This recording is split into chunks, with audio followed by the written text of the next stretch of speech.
The Art of Glenn Gould. Take one. On records and recording. In January 1950, I took part for the first time in a CBC broadcast and made a discovery that influenced in a rather profound way my development as a musician. I discovered that in the privacy, the solitude, and if all Freudians will stand clear, the womb-like security of the studio, it was possible to make music in a more direct, more personal manner than any concert hall would ever permit. I fell in love with broadcasting that day, and I've not since been able to think of the potential of music, or for that matter of my own potential as a musician, without some reference to the limitless possibilities of the broadcasting and recording medium. For me, the microphone has never been that hostile, clinical, inspiration-sapping analyst some critics, fearing it, complain about. That day in 1950 it became and has remained a friend. In fact, most of the ideas that occur to me as a performer relate in some measure to the microphone. Now, I know this sounds like a minute observation capriciously expanded into an imposing theory, but it isn't. The microphone does encourage you to develop attitudes to performance which are entirely out of place in the diffuse acoustic of the concert hall. It permits you to cultivate a degree of textural clarity which simply doesn't pay dividends in the concert hall. This sort of clarity.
That was the third fugue from Bach's Kunstfuge, The Art of the Fugue, and it was recorded at the organ of All Saints Kingsway Anglican Church in Toronto, which only a few weeks ago fell prey to a tragic fire. What I like about that recording is that because of the gloriously eccentric registration which that Casavant instrument offered, the contrapuntal strands of the music are each allowed to have a life of their own. They're not embalmed in reverberation as organ recitals in many churches tend to be. We were, of course, very fortunate in being able to record in a church which possessed a remarkably light reverberation. But that recording goes even further. The microphones were placed hard up against the organ chest so that the pipes could speak, as they say, and perhaps even wheeze occasionally as well. There was no attempt to glamorize the sound, to surround it with a halo of resonance, or to mic it so distantly as to suggest that one was listening to it from far back in the congregation. There was, in fact, no attempt to capitalize on a sense of occasion, on relating our performance of The Art of the Fugue to that church on that winter afternoon, and hence to create for the listener an artificial sense of participation in the occasion of performance. Our aim was to ignore the occasion of recording and to concentrate instead upon the likely circumstance of playback, to think about the living rooms, studios, automobiles, transistors on a sand dune, in which or through which that recording might conceivably be heard. When you do ponder these circumstances, it's a uniquely humbling experience because you realize that the mood and atmosphere in which the playback transmission is received can never be exactly the same on any two occasions, and that consequently it doesn't make sense to involve the listener in atmospheric situations, to make them relate to a particular moment in time and to share the occasion with the performer. In the last few years, there have been a great spate of recordings which have attempted to do just this, the so-called live recitals transcribed complete with a reverent hush as Maestro makes his entrance, guitaral distress from the third row in the gallery, and a pickup so discreet the microphone seems wedged into the spotlight control. But I don't believe that is what recording is all about. I don't think that the concert is any longer the focal point of musical activity. It may well be a touching and sentimental gesture to preserve it in memory, but it also seems to me innocent of any musical justification. The Chilean musician Claudio Arrau confessed in an interview some months ago that he permitted himself indulgences in a concert performance which would be quite out of place in a recording. And I think this is an observation with which most thoughtful musicians will concur. For when you face 2,000 or 3,000 listeners in an auditorium, there's an almost unconquerable temptation to project a work in such a way as to preclude its being swallowed alive. One comes to fear that a discreet and subtly gauged interpretation will simply appear anemic in such a vast listening space, and to feel, consequently, that there's a desperate need to doctor the architectural conception with grandstand plays, dynamic exaggerations, rhythmic excesses, things of that kind. And there are very few musicians, indeed, who have not at one time or another given in to this temptation. I suppose that in the context of the public recital it has a certain pragmatic justification. But unfortunately, for a substantial percentage of the standard concert repertoire, this type of interpretive indulgence simply goes against the grain of the music. This is especially true of 18th century music, which wasn't intended for a massive audience in any case, but to some extent it applies to all music, at least until the latter part of the so-called Romantic period. It certainly applies to the music of Bach, and I'm going to play now an excerpt from a recording of mine which contains just such indulgences, and which I would willingly repossess and withdraw from circulation, if I could.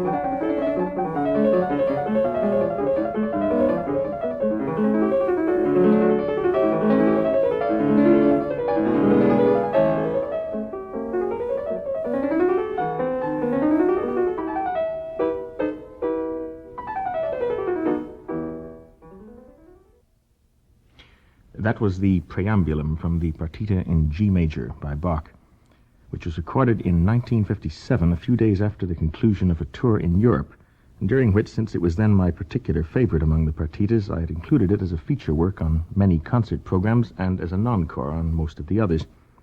The result was that from the Concerthaus in Vienna to the Bolshoi Hall in Leningrad, I picked up a series of what Sir Tyrone Guthrie would probably have called bits of business, dynamic and rhythmic affectations, which taken individually might be harmless enough, but when appended one to the other produce a reading absolutely divorced from that sense of registrational obligation which is the backbone of Baroque performance style.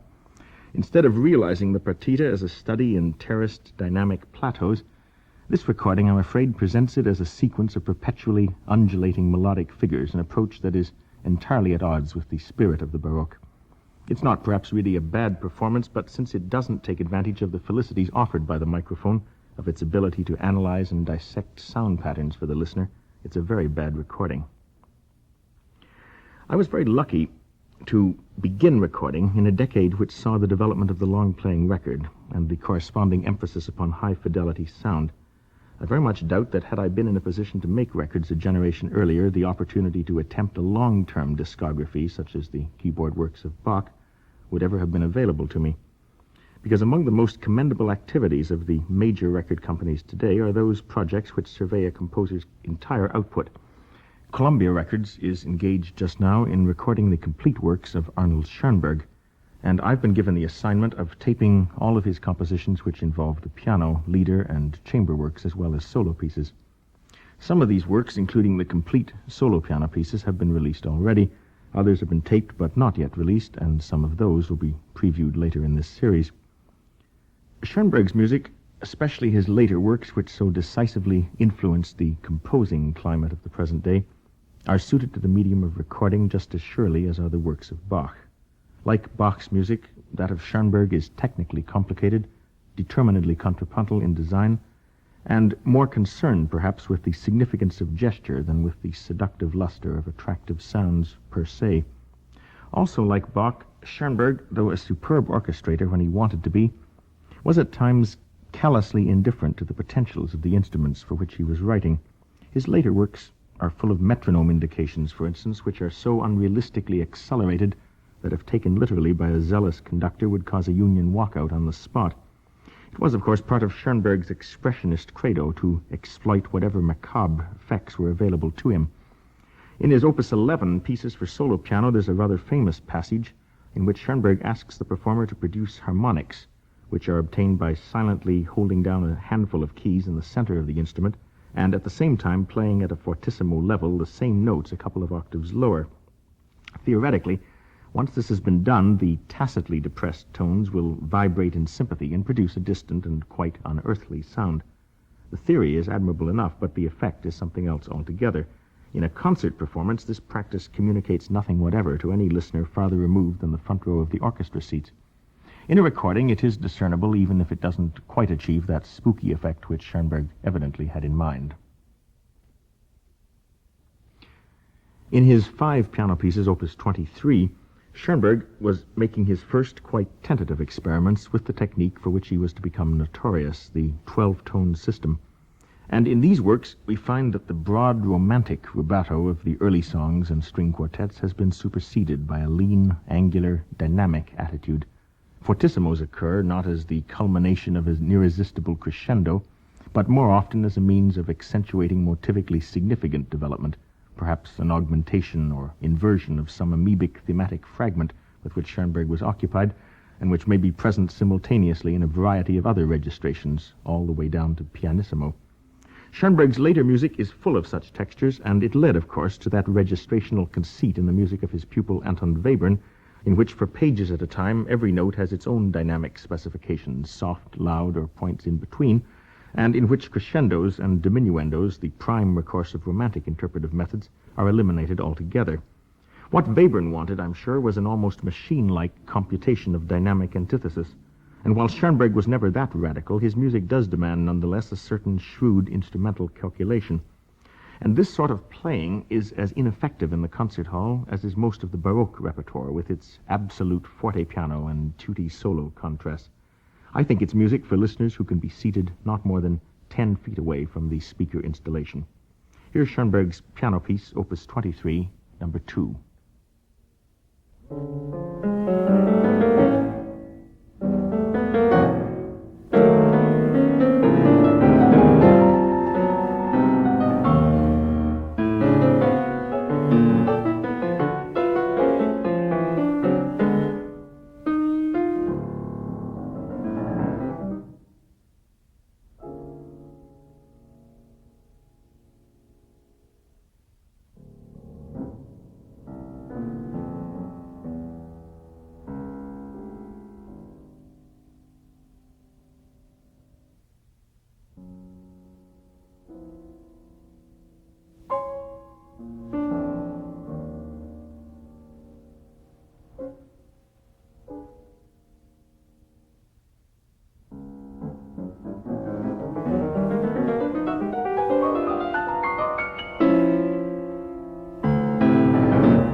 There are many people who will assure you that recording is essentially a dishonest activity.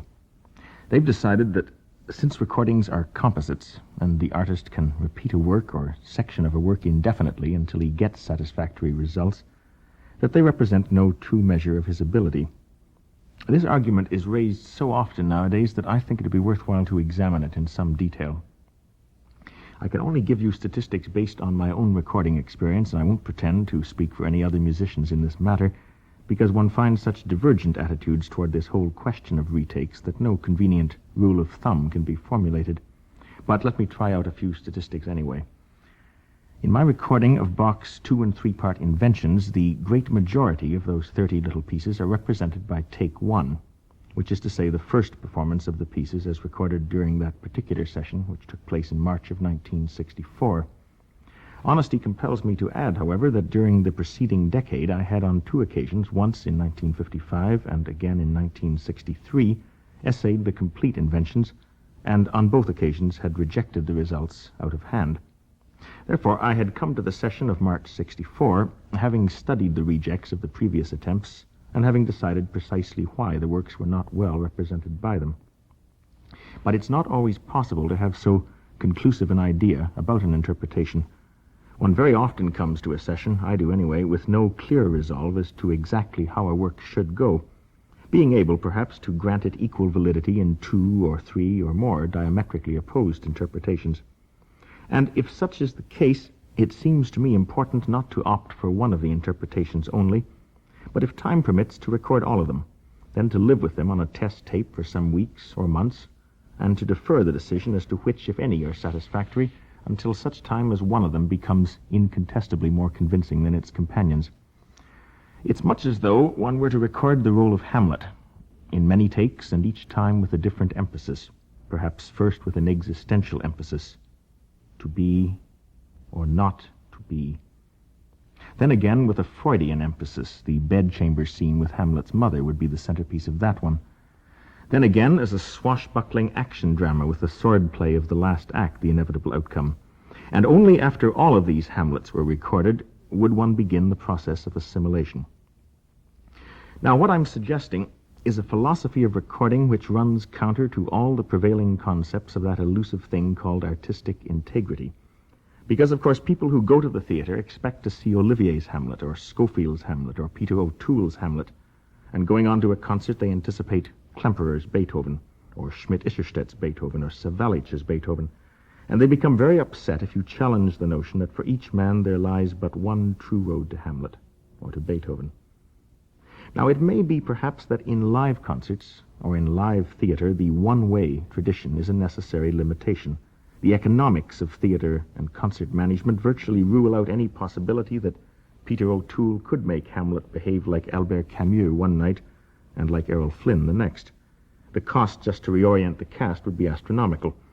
Similarly, if Otto Klemperer were to give up his stolid, rather humorless Beethoven beat and launch into a free skating exhibition a la Leonard Bernstein, the members of the New Philharmonia Orchestra would find the whole thing a considerable inconvenience and might even have to look up from their music stands on occasion. I think the point is that in recording Beethoven, or in filming Hamlet, one is not held captive by the same restrictions, and sensibly one should not act as though one were. To harbor nostalgia for a medium is one thing, but to carry its limitations into a new medium is quite another.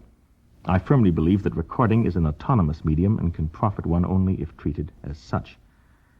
Now, I said earlier that most of the 30 inventions and sinfonias were recorded only once during the session represented in that recording.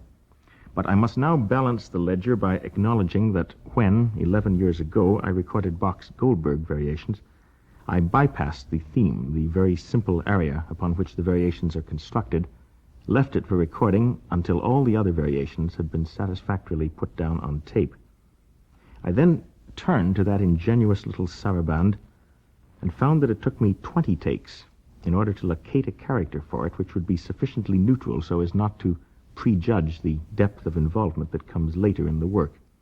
It was a question of utilizing the first 20 takes to erase all superfluous expression from my reading of it, and there's nothing more difficult to do. The natural instinct of the performer is to add, not to subtract.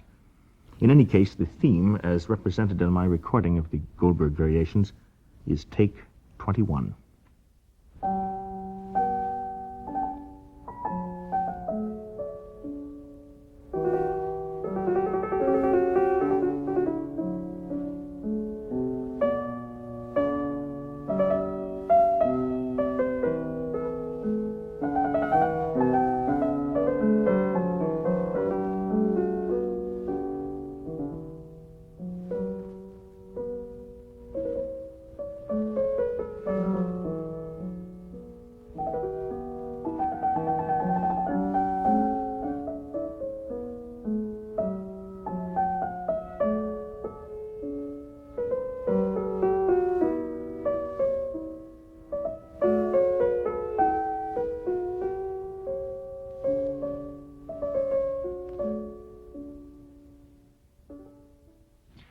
That was the aria from Bach's Goldberg Variations as represented in my recording by Take 21. Now, it's quite possible that had I played the 30 variations differently, take one of the theme, or indeed any earlier take of it, would have done as well. Because what we're dealing with here is the attempt to make a part fit the whole, to create a first page that will match the other 50 pages. And to anyone indoctrinated with concert procedures, not only will 21 takes of a simple air seem an outrageous indulgence, but more shocking still will be the cavalier dissection of the work, treating it bit by bit and out of sequence.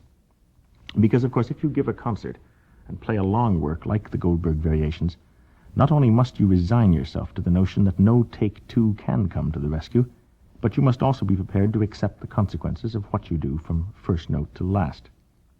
If, for instance, through lack of concentration or tension, or through being distracted by the lady with the guitar and the jangling bracelet in the gallery, the theme emerges as an unwieldy, over-decorated, sentimentalized, rubato-filled air, one is stuck with it, and with its ramifications, and logically must impose its consequences upon the remainder of the work. In many ways, modern recording techniques are akin to those of the film medium.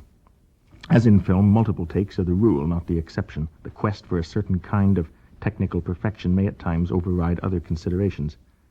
As in film, the work can be viewed out of sequence. The finale, for instance, can be done first, and through its vitality, or lack of it, counsel modifications in the interpretation of the preceding movements. Again, as in film, one can usually put some distance between the actual making of the recording and the time when one must sit down, reflect upon the results, and edit them into a unified whole. Just as a film director will gain a measure of objectivity by sorting out the previous day's rushes, the recording artist and his producer are not bound to make final decisions during the taping session. And in my view, it's impossible to exaggerate the psychological importance of this afterthought control. For in recording, as in working with film, the producer's activity is of vital importance. Sometimes he has the difficult task of diplomatically persuading a performer to eliminate from contention a take which, in respect of performance, is a credit to him, but which strictly on its merits as a recording leaves something to be desired. One cannot, for instance, simply match and splice together two takes of adjacent segments of a movement, even though both may be admirably executed. An infinite number of technical considerations must be weighed into the bargain. Are the takes recorded at a uniform dynamic level? Are they played at a uniform dynamic level and at a consistent tempo? Is there a preponderance of pedal sonority in one take but not the other at the point where the splice must be made? Nothing will expose splices more cruelly than the sudden erasure of pedal overhang. In all such decisions, the producer's word is law. He must be allowed a veto. But there are other subtler ways in which he can influence the end result as well. In 1962, when I began to record the 48 Preludes and Fugues from Bach's Well-Tempered Clavichord, the producer assigned to the series was a young Englishman named Paul Myers, an indefatigable enthusiast of Baroque music. In an early session, we had worked through to the Prelude No. 8, the rather celebrated one in E-flat minor. It's a piece that, in my day at least, most every student tried out at graduate recitals, but which, as a token of nonconformity, I had never learned to play. Consequently, I arrived at the studio with no very set notion about how it should go, which is quite a good way to arrive as long as you're prepared to learn on company time. Nevertheless, I wanted to find a character for it which would affirm its saraband-like simplicity while disassociating it from those doleful legato performances in which I'd so often heard it represented as one of the lesser Chopin nocturnes. Take one was made, and it went along fairly well. "Not bad," said Mr. Myers over the intercom. "I have the feeling you're trying to give it a guitar-like plucking." I confessed that I was. In that case, said Mr. Myers, it's still much too legato. Why don't you try to sustain the guitar effect throughout? For a moment, I thought of all those zealous pedagogues and earnest students for whom the piano means legato playing, Bach means sobriety, and the Prelude in E-flat minor means no fun at all. Well, the result was Prelude in E-flat minor, Take 2, which is the performance you hear on this recording and my own favorite among all the bits of Bach that we've recorded these last 10 years. Needless to say, it was greeted with almost unanimous critical condemnation, and the following Christmas I presented Mr. Myers, since after all the whole thing was his idea, with a scrapbook stuffed with the most disparaging reviews on record. That was the Prelude number 8 in E-flat minor by Bach, as prepared in collaboration with Columbia Records producer Mr. Paul Myers, to whom all outraged protests should be addressed. Sometimes recordings make other kinds of collaboration possible and present an opportunity to investigate offbeat repertoire which would be unlikely to turn up on a concert program, and to perform it with colleagues whose presence would be equally exceptional. Here's a fragment of one such collaboration, Alfred Lord Tennyson's Fin de siècle tearjerker Enoch Arden, as set to the fulsome tremolandos of a silent movie-style piano by Richard Strauss. Now, when the dead man come to life beheld his wife no more, and saw the babe, hers, yet not his, upon the father's knee, and all the warmth, the peace, the happiness, and his own children, tall and beautiful, and him, that other, reigning in his place, lord of his rights and of his children's love, then he, though Miriam Lane had told him all, because things seen are mightier than things heard, staggered and shook, holding the branch, and feared to send abroad a shrill and terrible cry, which in one moment, like the blast of doom, would shatter all the happiness of the hearth.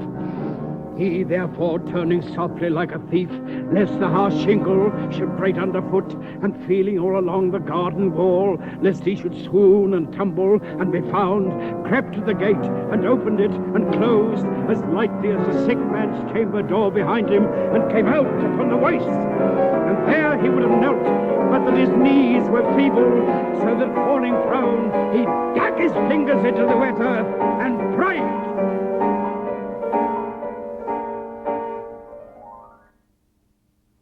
One of the nice things about making recordings is that you don't have to spend too long a time deliberating about any one piece of music. I've never been able to understand why some musicians take an almost masochistic delight in mortgaging their spiritual growth so that they may better serve a pathetic handful of scores. Composers don't live that way with a score. They write it, put it aside, and dream about the next work. And I don't see why performers should feel obliged to. Of course, the usual explanation is that they feel a life of servitude incumbent upon them, and that however tiresome it may be, they'll awake one day and see some aspect of the work more clearly, more lucidly, and that all the years of faithful stewardship will be amortized by that lone revelation. Well, I wonder. Even if the aim is valid, surely one is more likely to attain it through exposure to a constant flow of new experiences which can inform and modify and stimulate by analogy familiar works and set ideas. In any case, the microphone has so insatiable an appetite for new material that anyone who works constantly at recording can't afford to indulge that attitude.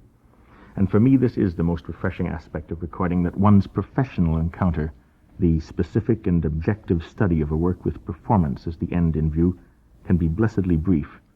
Just long enough to acquire a conviction about it and get it down on tape before all of the bad habits bred by familiarity begin to compromise whatever initial clarity of vision may have sponsored one's enthusiasm. I don't mean to say that one shouldn't think about a work at length, for a lifetime if necessary. Indeed, if you come to love a great work, it's not possible ever to dismiss it entirely from your thoughts. But I do think that the possibility of being able to realize something unique about it is more likely to present itself if one confines the professional attachment to as brief a period as is consistent with the maintenance of reasonable performance standards. It seems strange to me that the notion of performance as a repetitive act, as an act celebrating and perpetuating and confirming other performances, has gone so long unchallenged. I can think of no excuse for performance unless it involves rethinking and restructuring a work. For if fidelity to the score, or to the composer's notion of the score, which isn't always the same thing, is all that counts, then surely today, when composers like Copland and Britten and Henze and Stravinsky can conduct and record their own music brilliantly, And when many others working with electronic means can commune directly with a sine wave, we have the possibility of the ultimate in that kind of fidelity. Even where the classics are concerned, we have Schnabel's Beethoven, von Karajan's Sibelius, Beecham's Haydn, and Scholti's Wagner, all of them monuments of the performer's art and all of them ready for posterity, so what more do we need? Well, I believe that the only justification for performance is to present a view that is unique, even if eccentric and defiant of performance tradition. And if no such original perception at once challenging and plausible occurs as one contemplates a work, then to pass on to the study of some other which might encourage it. Sometimes one may even be persuaded that in denying the cumulative quirks of performance tradition, one comes infinitely closer to an encounter with the composer. A few months ago, I was invited to record Beethoven's Emperor Concerto with an orchestra conducted by Leopold Stokowski. Stokowski has not often participated as a concerto collaborator, not on records, in fact, since the 1930s when he recorded Rachmaninoff's concertos with the composer as soloist, and rumor has it that he dislikes all soloists on principle. But as it turned out, we found ourselves somewhere very close to complete accord about this particular work at least, and determined to pry it loose from some of those performance conventions which have ridden down the decades attached to the emperor like lampreys to a trout. At the first rehearsal, Stokowski mounted the podium, made a few pertinent suggestions to the engineers about the stereo placement of the microphones, and then, addressing the predominantly youthful members of his American Symphony Orchestra, said, "Ladies and gentlemen, remember the Eroica." It was an exhortation to invest in their reading of the Emperor Concerto something of that leisured grandeur and craggy nobility associated with Beethoven's Third Symphony. The two works do have a lot in common. The composer's middle-period heroics, the key of E-flat major, themes of such tenacity and primal urgency one wonders why it took a Beethoven to think them up. But if this phrase, as I suspect, served Maestro as his credo for our recording, it does more than invoke these ready comparisons. It suggests an attitude toward concerto playing. It provides, for I concur in it, a proper definition of the concerto as symphony. So this, then, was to be an eroica with piano obbligato, a concerto dialogue in which those sometimes exaggerated tugs of war between soloist and orchestra, those not-so-subtle psychological skirmishes waged by a rebellious instrumental individualist against a conforming mass of sidemen, those altogether tiresome taunts of anything you can do, I can do slower, faster, louder, con amore, would be kept unrelentingly in their place. Not ignored, certainly, but not permitted to impede the propulsive advance of Beethoven's structure either.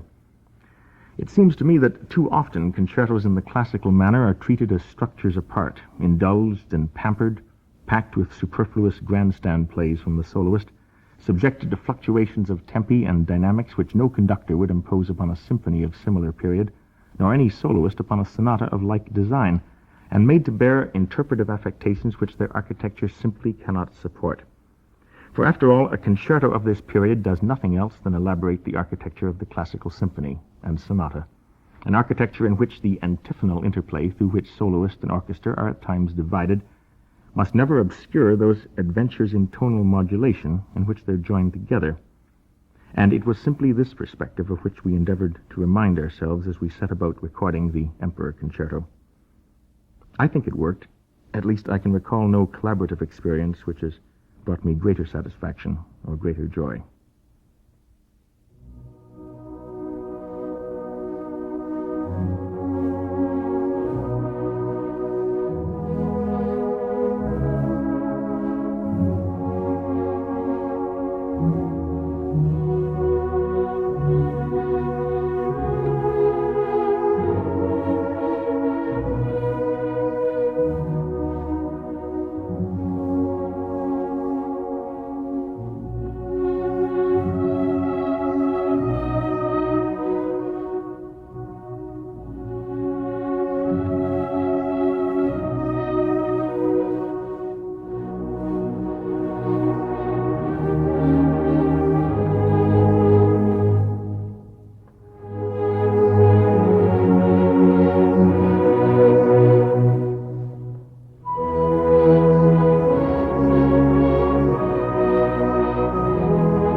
During the past hour, you've been listening to Glenn Gould on recording.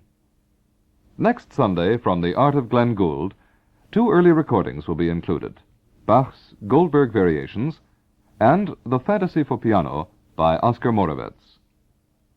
The series is produced for the CBC's FM network by Richard Coulter, and this is Ken Haslam speaking.